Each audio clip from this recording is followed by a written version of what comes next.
La filière coco est sinistrée en Côte d'Ivoire. Faible niveau d'organisation professionnelle, absence de système formel, d'encadrement des planteurs, vergers vieillissants et mal entretenus, c'est le constat d'un secteur en ruine. Un sommet international s'est ouvert ce lundi à Abidjan pour tenter de trouver des solutions. Prévoyance sociale, l'IPS, CNPS et l'Association internationale pour la sécurité sociale sont en séminaire à Abidjan. Un séminaire régional sur l'investissement des fonds de sécurité sociale pour la viabilité et durabilité des systèmes de protection sociale.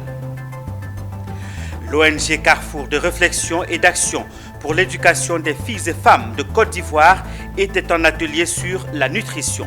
Il s'agit pour l'ONG d'instruire les auditrices à l'adoption d'une saine alimentation. L'imam principal de la grande mosquée de Dabou a été intronisé le dimanche 8 septembre 2024 en qualité de président du COSIM des Grands Ponts. Le nouveau président du COSIM section 8 aura pour mission de construire les affaires de la communauté musulmane des 3 départements de la région des Grands Ponts.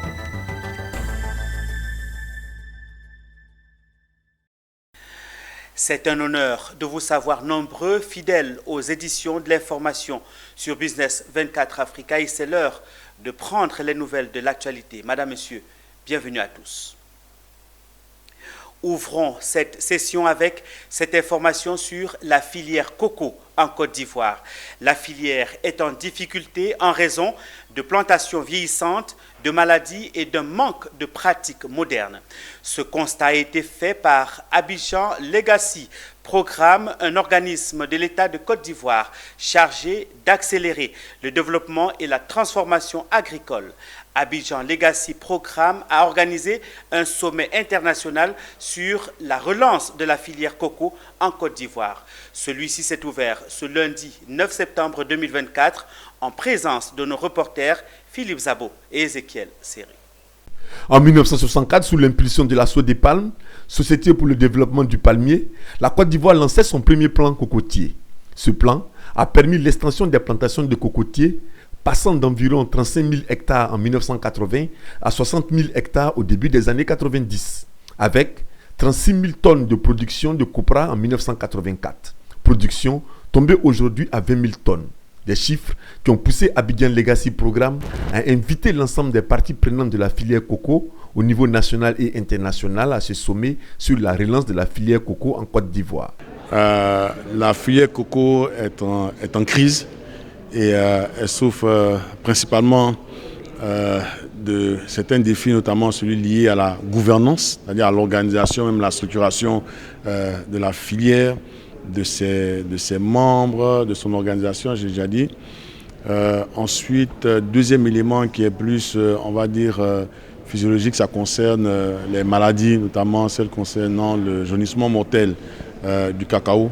Donc on constate effectivement que notre verger a été affecté par cette maladie et est affecté par cette maladie. Donc le troisième défi auquel est confrontée la filière, c'est la baisse de la production. À l'issue de ce colloque, nous devons arriver à une feuille de route à soumettre au gouvernement pour préparer ce qu'on appelle le plan coco émergent qui devrait permettre à la Côte d'Ivoire de passer de 120 000 tonnes aux 600 000 tonnes auxquelles nous étions, pouvoir passer au premier rang des produits africains producteurs de coco et passer aussi éventuellement au troisième rang mondial où nous étions il y a une quinzaine d'années. Un sommet dont les résolutions sont attendues par les participants. Aujourd'hui, j'applaudis avec les deux mains parce que c'est une opportunité inouïe pour la filière cocotier de constater que le gouvernement a entendu leurs cris afin d'organiser ce premier sommet international sur la relance de la filière cocotier. On attend un soutien en fait, un soutien dans la mesure où on va valoriser les acteurs de la filière, donc valoriser, créer des cadres où on est mis en avant comme ce genre de solution. Et puis aussi un soutien financier aussi, pour qu'on puisse mettre plus en valeur nos solutions à base de coco. Le sommet international sur la relance de la filière coco en Côte d'Ivoire a été ouvert par le ministre de la Justice, représentant le ministre d'État, ministre de l'Agriculture. Il avait à ses côtés le ministre de l'Emploi des Jeunes. Des ateliers et des panels sont prévus pour sauver la filière. L'actualité, c'est aussi cette rencontre des acteurs de la retraite, investissement des fonds de sécurité sociale pour la viabilité et durabilité des systèmes de protection sociale. C'est le thème d'un séminaire technique de 3 jours qui a ouvert ses portes ce lundi au Sofitel Hôtel Ivoire. Porté par la CNPS, c'est une initiative de l'Association internationale pour la sécurité sociale. Plus d'une trentaine de pays y participent. Issa Badini et Richard Akeke reviennent sur la cérémonie d'ouverture. Investissement des fonds de sécurité sociale pour la viabilité et durabilité des systèmes de protection sociale. C'est la problématique du jour et même les 2 jours à venir, le temps de ces séminaires techniques de l'AISS, Association internationale de la sécurité sociale. Et pour en débattre, ces experts du domaine de la sécurité sociale, de l'investissement, de l'assurance ou de l'économie et des finances sont venus de plus d'une trentaine de pays. Funds that we have so that we can invest in Africa. There are mega projects in Africa. Le plus important pour nous est de pouvoir avoir des expériences, partager des expériences qui mettra en évidence la capacité des institutions de la sécurité sociale africaines à soutenir les États africains pour financer le développement en Afrique. C'est beaucoup plus quelque chose qui est au-delà de la protection sociale classique qui constitue la collecte de cotisations, le paiement de prestations. La question qu'on se pose maintenant, au-delà de ça, qu'est-ce que nos institutions peuvent faire à travers l'investissement des fonds de la sécurité sociale? Des échanges sur l'investissement de fonds de sécurité sociale, mais avant, le ministre ivoirien de l'Emploi et de la Protection sociale, président de la cérémonie, fait des propositions. Je les ai invités dans mon discours, la première piste, à faire en sorte qu'ils ambitionnent légitimement de se substituer à ces institutions étrangères auxquelles on a recours pour financer notre économie.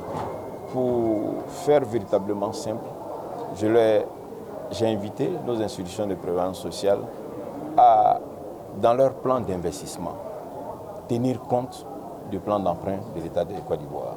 Et c'est ce qui va permettre, comme on dit au village, c'est 2 mains qui se lavent. L'État les a aidés, c'est à leur tour d'aider l'État maintenant pour que l'embellie financière dans laquelle ils sont soit durable. Et c'est ce que nous recherchons. En attendant, les séminaristes pourront se partager d'expériences réussies à l'image de la CNPS de Côte d'Ivoire à la santé au beau fixe. Alors que nous affichions en 2011 près de 200 milliards de francs CFA de déficit cumulé, nous n'avons cessé d'enchaîner depuis cette réforme des excédents. 8,9 milliards en 2012, nous avons atteint un excédent de 211 milliards en 2023. Dans le même temps, notre portefeuille financier et monétaire est passé de 26 milliards de francs CFA en 2012 à environ 1000 milliards de francs CFA en 2023.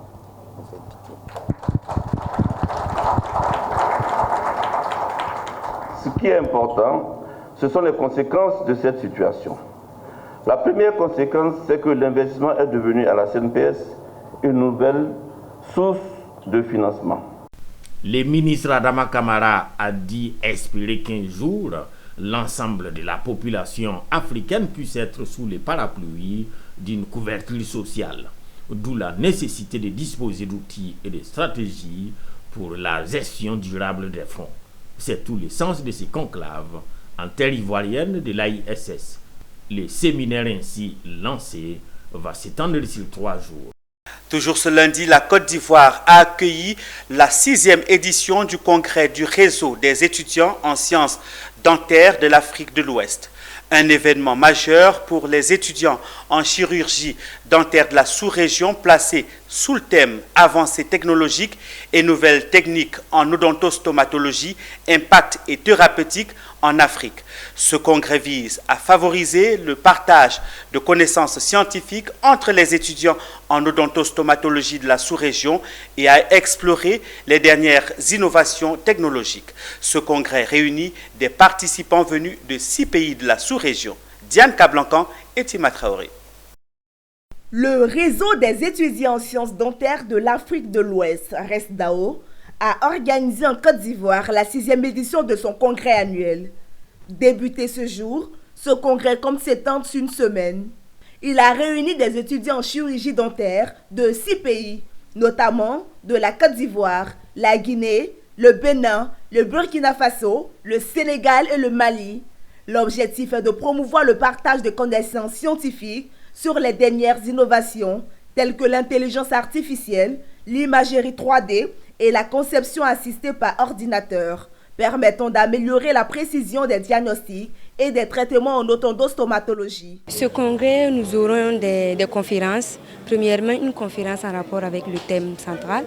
Ensuite, nous aurons des ateliers en rapport avec les activités académiques que nous faisons dans nos universités respectives. Donc ça va permettre aux différents étudiants qui sont venus de diverses universités de partager leurs expériences, notamment en travaux pratiques. Et nous aurons des activités sportives et culturelles qui vont permettre aux différents pays qui sont venus en Côte d'Ivoire de découvrir le potentiel culturel de la ville. Pour cette 6e édition, le thème choisi s'accentue sur l'avancée technologique et les innovations techniques dans la pratique de l'otondostomatologie, un enjeu majeur pour l'évolution des pratiques dans la région. Ce congrès vise également à permettre aux étudiants d'échanger sur les défis à relever pour intégrer ces technologies dans les systèmes de santé locaux. Et nous sommes très heureux, nous avons beaucoup d'engouement parce que cela nous met plus dans le bain scientifique parce que nous sommes odonto-conscients. Chaque année, on se retrouve dans un pays pour faire le congrès. Donc, c'est la Côte d'Ivoire qui est à l'honneur en 2e fois encore. En plus des sessions scientifiques, le volet culturel de l'événement a permis de renforcer les liens entre les facultés dentaires ouest-africaines, favorisant une meilleure coopération régionale. Cette 6e édition fait suite à des congrès précédents organisés à Abidjan, Conakry, Bamako, Dakar et Ouagadougou, témoignant de la croissance et de l'importance de ce réseau dans la formation des futurs professionnels de la santé bucco-dentaire en Afrique de l'Ouest. Quel commerce dans un monde numérique et écologique? C'est le thème de la rentrée commerciale 2024 de la Fédération nationale des acteurs du commerce de Côte d'Ivoire, FENACSI, section Grand Bassam. L'objectif de cette rentrée commerciale est de mobiliser les commerçants de la section à œuvrer pour le développement de leurs activités. La cérémonie officielle s'est déroulée ce week-end en présence du président de la Chambre de commerce et d'industrie de Côte d'Ivoire. Retour sur cet événement avec Anja Sémian et Doumbia Ayouba. Les commerçants de Grand Bassam étaient en fête ce samedi 7 septembre 2024, une rentrée solennelle qui permet de mobiliser tout le monde au développement du secteur. La grande innovation de cette année 2024, c'est le thème qui rappelle à tous les commerçants qu'il est plus que nécessaire de vivre leur activité avec le changement et le temps. Celui de l'utilisation des outils de la technologie moderne. Cette utilisation de l'Internet a pour but de vendre et faciliter l'accès aux informations concernant leurs produits. L'utilisation de l'outil informatique est une aubaine pour les commerçants de la section FENACSI de Grand Bassam de vendre plus efficacement aux autres sans se déplacer. Pour cette nouvelle année, le président Sanogo Lanzeni pense que les objectifs de l'utilisation du numérique et de l'écologie ne pourront être atteints qu'avec le concours de la FENACSI. Nous ne pouvons parler du numérique sans mettre l'accent sur l'e-commerce. Oui, l'e-commerce permettra à nos vaillants commerçants de doubler, voire tripler les chiffres d'affaires. Pour ce faire, la FENACSI s'engagera très bientôt avec ses partenaires à la formation de 100 commerçants sur la vente en ligne. Au rendez-vous du numérique, on est tous convoqués, on est tous invités. Il n'y a pas jeune, il n'y a pas vieux, il n'y a pas femme, il n'y a pas enfant. Tous les intervenants qui se sont succédés à la tribune ont encouragé les acteurs du commerce de Bassam à saisir les opportunités qu'offrent les outils du numérique pour leurs activités. Je voudrais simplement vous inviter à réfléchir sur la manière dont nos entreprises peuvent s'adapter aux évolutions technologiques et aux exigences écologiques. Car, vous le savez tous, le numérique n'est plus une option, mais une nécessité pour chaque commerçant qui aspire à se développer. La cérémonie solennelle de la rentrée commerciale 2024, section de Bassam, s'est poursuivie avec la remise des distinctions à 10 commerçants actifs de la section. Un prix qui témoigne de leur engagement à la fédération. Vous suivez Business 24 Africa, l'information se poursuit. L'ONG Carrefour de réflexion et d'action pour l'éducation des filles et femmes de Côte d'Ivoire a organisé le samedi 7 septembre 2024 la deuxième session de son atelier en faveur de la gente féminine sur la nutrition. Cette activité a eu pour thème « Femme, connais-toi pour t'épanouir ». L'objectif était d'instruire ses auditrices à l'adoption d'une saine alimentation pour préserver un meilleur état de santé. Le compte-rendu de cette rencontre est signé Michel Brou et Richard Akeke. La nutrition était au centre de la deuxième session de l'atelier de l'ONG Carrefour de réflexion et d'action pour l'éducation des filles et femmes de Côte d'Ivoire. Ce cadre d'échange interactif a été riche en connaissances. Elle s'est voulue également un espace opportun d'outiller et éduquer les femmes sur les avantages d'une saine alimentation pour leurs familles et leur communauté. Nous voulons atteindre l'objectif suivant. Comment les femmes qui sont appelées à nourrir leurs enfants, qu'elles ont portés, qu'elles éduquent, de sur quoi les nourrir, c'est une noble tâche. Il faut bien le faire, comme il le faut, cuisiner comme il faut. Cuisiner selon les règles hygiéniques de la nutrition. Parce que des habitudes culinaires, mais culturelles, agissent des fois négativement sur nos habitudes alimentaires. Et comme vous le savez, la culture africaine dit on ne mange pas ci, on mange ça. Il était bon aujourd'hui, avec l'avancée de la science, de partir de ce qui est scientifiquement prouvé, pour que plus que jamais la femme africaine puisse nourrir sa famille avec non seulement ce qu'elle donne, elle en connaît le contenu, elle sait ce que ça peut apporter à sa famille et elle aura réussi sa mission déjà d'éducatrice et de femme nourricière. Apprendre à nourrir une famille, apprendre à se nourrir est capital. Aujourd'hui, grâce à cet atelier, je découvre que la nourriture n'est pas un passe-temps, mais c'est quelque chose de très sérieux et qu'il faut savoir s'alimenter pour pouvoir avoir une bonne santé. Cet atelier a été vraiment très enrichissant. D'abord, il faut savoir qu'est-ce qu'il faut manger. Il ne faut pas manger n'importe quoi et il faut manger de telle sorte que cela fait du bien au corps. Il y a des aliments que nous consommons et on ne sait pas. Bon, alors que c'est le contraire dans notre santé. Bon, aujourd'hui, on a appris que ces aliments, non seulement selon notre âge, on ne doit pas consommer. Créé depuis 2004, le KFC œuvre dans le domaine du genre en aidant les femmes à éduquer leur famille, la compréhension de leur rôle et les accompagner à la réussite de leur projet de vie. En religion, changement de vent au Conseil supérieur des imams des mosquées et affaires islamiques de la région des Grands Ponts. Depuis ce dimanche, El Hadj Mamadou Kouma, imam principal de la grande mosquée de Dabou, a été intronisé en qualité de président du COSIM des Grands Ponts. Installé en présence du président national du COSIM et des autorités administratives, le nouveau président du COSIM, section 8, aura pour mission de conduire les affaires de la communauté musulmane des 3 départements de la région des Grands Ponts. Les détails avec Kodena Nourgo et Doumbia Ayouba. C'est lui, El Hadj Mamadou Kouma, le nouveau président du Conseil supérieur des imams, des mosquées et des affaires islamiques, COSIM, de la région des Grands Ponts. Ce dimanche 8 septembre 2024, il a été intronisé dans cette fonction et en sa qualité d'imam principal de la grande mosquée de Dabou.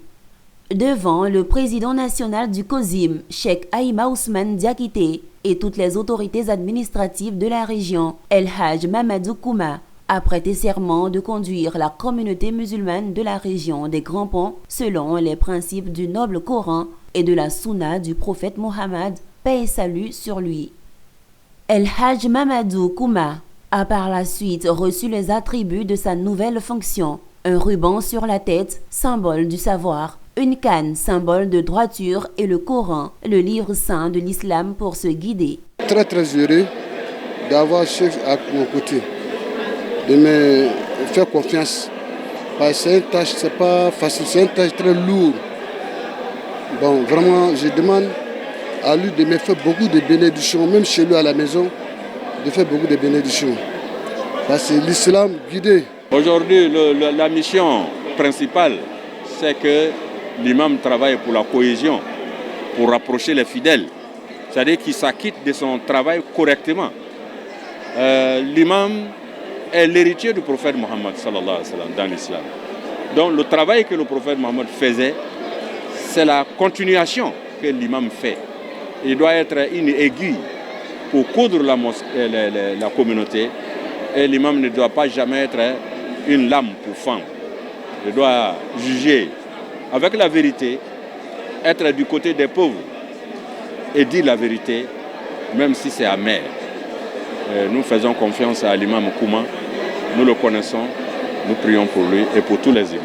Désormais intronisé en sa qualité de président régional du COSIM Grand Pont, El Hadj Mamadou Kouma aura sous sa charge les départements de Jacquesville, Grand Laou et Dabou. Parmi ses missions, le rayonnement de l'islam, le renforcement de la cohésion sociale et la préservation de la paix dans la région.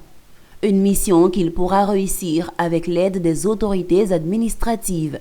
Ça a été une très grande cérémonie. Nous attendions effectivement ce maillon dans l'organisation et la gestion des hommes dans notre région. Il vient d'être installé. C'est un élément important pour nous, pour pouvoir sensibiliser, canaliser les populations. Ma joie et mon bonheur, c'est que cette succession s'est faite d'une façon ordonnée, avec la cohésion. Il n'y a pas eu de déchirement pour qu'on nous dise qu'il y a ce tel clan qui est pour tel celui-ci, celui-là dans tel clan.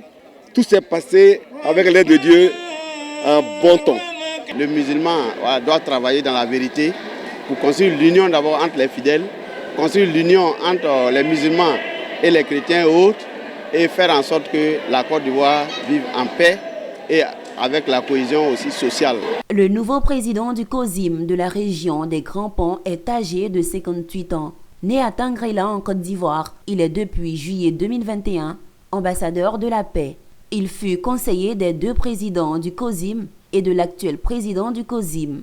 El Hadj Mamadou Kouma est marié et père de 4 enfants. L'actualité à l'intérieur du pays, précisément à Bouaké. La rentrée scolaire est effective depuis ce lundi 9 septembre 2024. Mais avant la reprise, le syndicat professionnel des enseignants du secondaire de Côte d'Ivoire était en séminaire de formation à Bouaké. Une séance de renforcement des capacités des enseignants pour améliorer leurs performances et mieux aborder la nouvelle année scolaire. Suivons le reportage de notre correspondant régional Emmanuel Bonzo. Dans un environnement professionnel plus exigeant, l'enseignant doit être constamment au diapason des évolutions afin d'améliorer au mieux ses performances. C'est dans cette optique qu'avant chaque rentrée scolaire, le syndicat professionnel des enseignants du secondaire de Côte d'Ivoire renforce les capacités de ses membres. Il s'agit d'un séminaire de formation où le CIPENSI axe pour cette édition les réflexions autour du thème principal, le stress professionnel ou le burn-out chez l'enseignant. Cela vise à doter les participants des clés nécessaires pour une meilleure gestion de cette question dans l'exercice de leur profession. Des formations régulières pour les membres pour qu'ils s'adaptent, n'est-ce pas, au changement. Parce qu'il y a beaucoup de mutations au niveau du système éducatif. Les méthodes pédagogiques changent. Aujourd'hui, l'école d'hier et l'école d'aujourd'hui, ce ne sont pas les mêmes. Et le changement est tellement rapide qu'il faut tout faire pour les mettre à jour. Mais nous avons des formations syndicales parce qu'il faut bien former nos camarades pour qu'ils sachent comment on pratique le syndicalisme. Quand l'enseignant se sent bien dans la tête et dans le corps, c'est sûr que l'enseignement qui sera donné à nos enfants sera de qualité. Cette séance annuelle de renforcement des capacités est à sa 4e édition. Elle constitue à chaque fois un prétexte de développement professionnel continu et aussi personnel de l'enseignant. C'est ainsi qu'à la présente édition, le CIPENSI a salué les nombreuses réformes du ministre Nguessan Kofi de l'enseignement technique, de la formation professionnelle et de l'apprentissage, ayant amélioré les conditions de travail des enseignants. Le syndicat a aussi exprimé ses attentes envers l'honorable et Dr Abdoulaye Meïté, parrain et président de cette activité de formation. La formation qui va découler à la suite de ce séminaire, tous les enseignants puissent s'approprier ces différents modules de formation et l'implémenter dans la préparation de différents cours. Si le personnel lui-même, à travers le syndicat, décide de trouver les outils pour se former, mais c'est à féliciter. Si le volet formation est au cœur des actions, le CIPENSI, en tant que syndicat, a réaffirmé son engagement de défendre les intérêts étroits de ses membres, revendiquant lors de cette activité l'obtention d'une prime d'incitation pour motiver l'enseignant dans la pratique du métier. En images, marché régional, les dernières sorties sur le marché de la dette de l'UEMOA révèlent des fortunes diverses. Alors que le Mali a réussi à attirer les investisseurs avec une émission largement couverte, le Niger a rencontré plus de difficultés à placer ses titres. Alors qu'il recherchait 25 milliards de francs CFA, le Mali a réussi à lever 22,6 milliards de francs CFA lors de son émission obligataire du mercredi 4 septembre 2024, le montant total des soumissions ayant atteint 26,24 milliards de francs CFA. Toujours en images, en Afrique, les importations de blé dépassent chaque année les 55 millions de tonnes. Sur ce marché, la concurrence s'est renforcée depuis près de 10 ans, aussi bien dans la zone subsaharienne que dans le nord, avec le développement des exportations des pays de la mer Noire. La récolte française de blé, annoncée historiquement basse en 2024, devrait accélérer le mouvement d'ores et déjà en cours de la réduction de l'importance du pays européen dans l'approvisionnement céréalier du continent africain. C'est avec ces informations en images que nous refermons cette édition proposée par la rédaction. Merci de l'avoir suivi. Je vous retrouve dans nos prochaines éditions de l'information sur Business 24 Africa. À tous les élèves qui ont repris le chemin de l'école pour l'année scolaire 2024-2025, je vous souhaite une très bonne rentrée scolaire. Au revoir et à très bientôt.